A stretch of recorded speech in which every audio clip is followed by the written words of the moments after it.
Hi friends, Dan Folkman here. And I got my ballot just a few days ago and been waiting to open it up.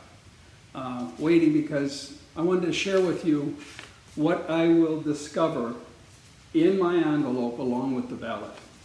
I open it up and there's a packet of information. There's a flyer right here that when I open it up, it contains a lot of really good information here. Let me share with you what I see here. First of all, this version is in Spanish, so I wish I could read and speak Spanish. But I got an English version, and you open this up, and it tells you everything you need to know to complete your ballot, get it sent back, and have your vote counted. So on the front cover, absentee voting instructions 2020 general election. There it is.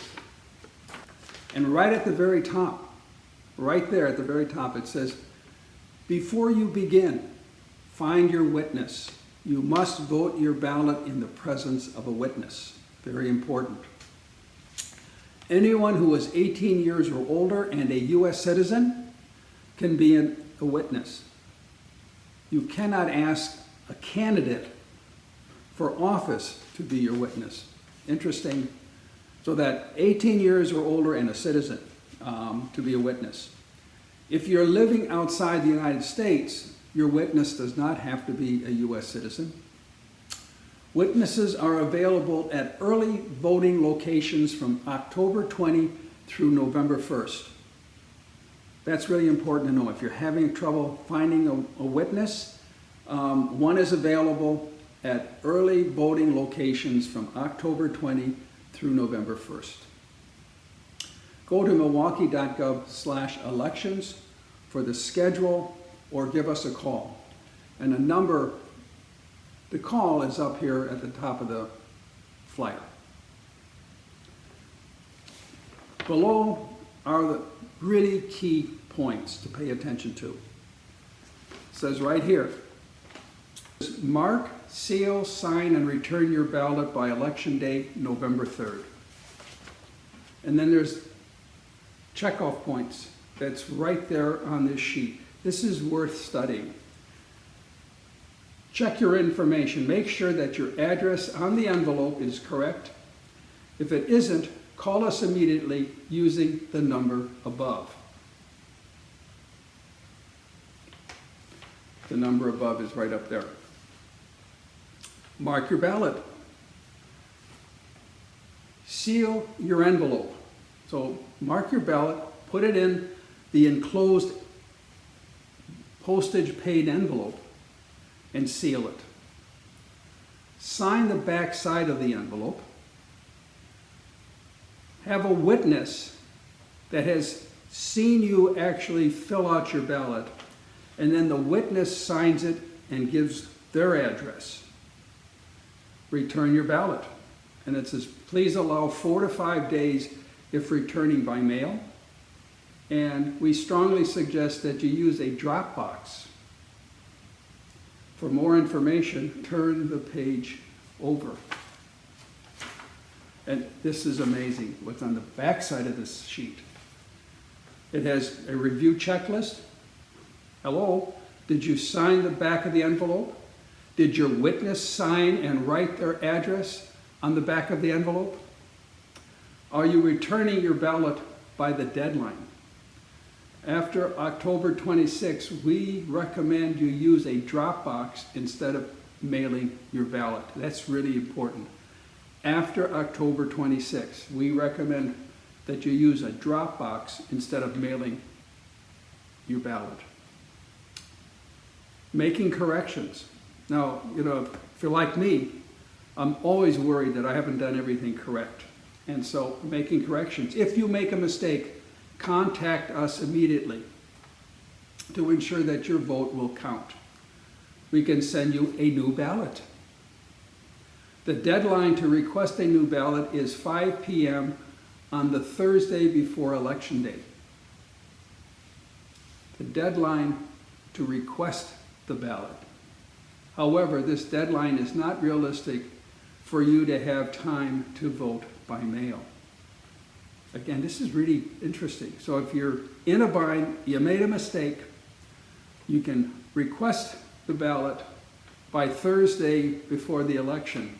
But if you're doing it that late, plan on dropping it off at one of the drop box locations. And here are the drop box locations. 24-hour absentee ballot drop box locations. And these are all libraries here in Milwaukee. Again, it's the library and the address. And then down here, Election Day information. Ballots cannot be returned to polling places on Election Day. So don't think that, all right, I got my ballot, I filled it out, I put it in the envelope, I got all the signatures, but I'm not going to do it until Election Day. I'm going to go down to the polling place and submit it. They're saying ballots cannot be returned to polling places on Election Day. You know, that might actually make a lot of sense. Why have additional people converging on the polling place when they've voted? It's in the envelope. All they need is to drop it off somewhere else. That would keep fewer people around. On Election Day, please return your ballot to a drop box listed above or to our absentee ballot processing center located at 501 West Michigan Street. If you have returned your absentee ballot, do not vote at your polling place. I mean, they're just telling you this. If you've returned it, don't go and vote. Now, that makes a lot of sense. You can only vote once. It says here, right here, voting twice is against the law. If you have not returned your absentee ballot, you may vote at your polling place on Election Day. So if you did it, filled it all out, and decided, no, I'm still going to go and vote in person because that's what I want to do, then do so. But don't then mail your ballot, because then you're trying to vote twice. So this piece of information, with all the stuff coming at me over the last several weeks, obviously, months actually, and all the controversy about absentee ballot, voting by mail, and all the hullabaloo. This back-to-back little information flyer that came with my ballot in the mail really tells me everything I need to know, and it's clear, and it's totally worth spending a few minutes reading through this. Notice I went through this before even going further into the packet. So let me put this down.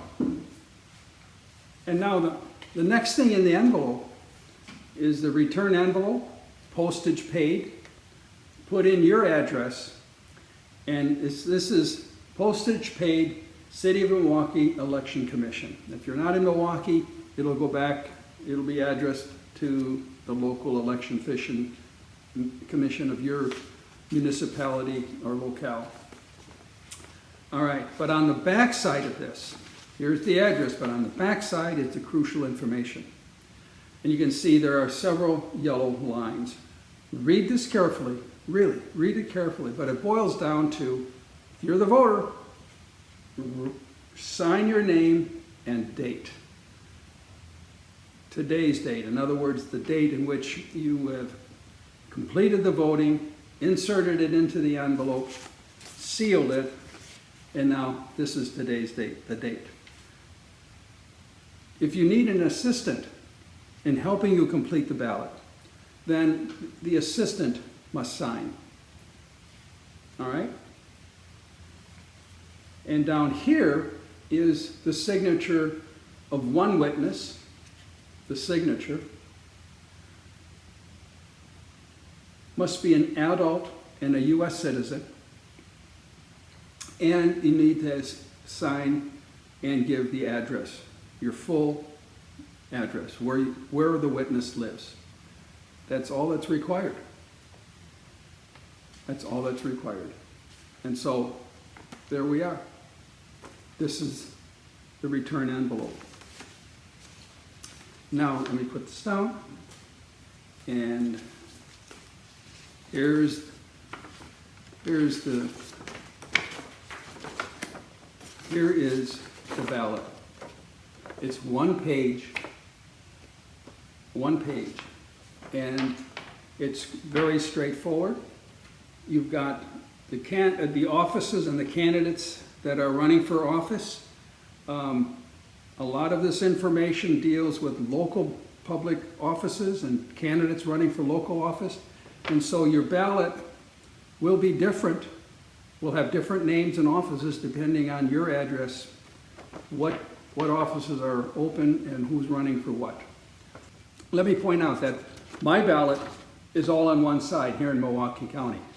But there are other counties throughout Wisconsin that have other issues like fair maps, a referendum. And those counties, for example, Iowa County, its fair maps referendum is on the back side.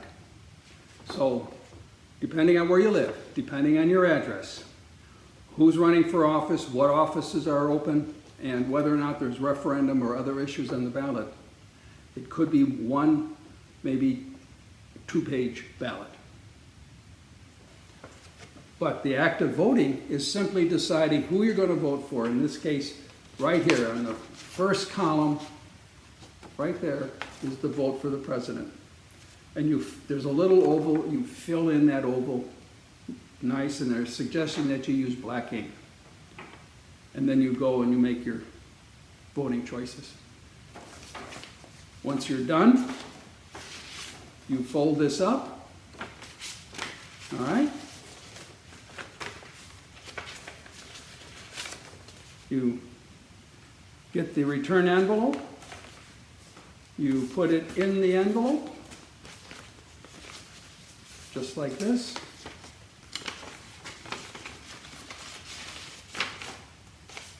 Seal it.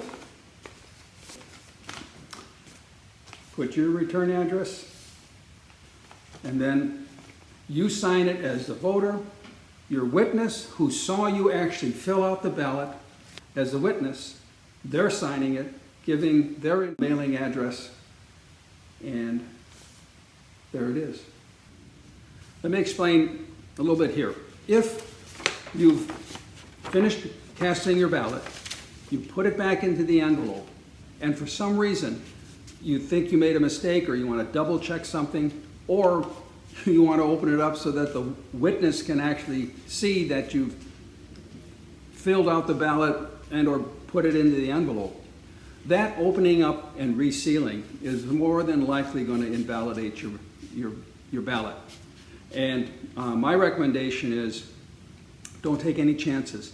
Call your local election office, explain what you did, and they'll tell you the right steps to take. So I hope this was useful. And you've got time yet to request a ballot by mail. I strongly recommend you do that. It's saying that you've got until Thursday before the election. That's Thursday before the November 3rd election. That'll give you enough time to request the ballot and have it returned to you in the mail. But if you're waiting that long, don't submit the ballot back through the mail. Take it to one of the polling drop-off boxes, which are listed in the flyer that I just showed you. Hope this was useful. Let's vote. Thank you so much. Bye-bye.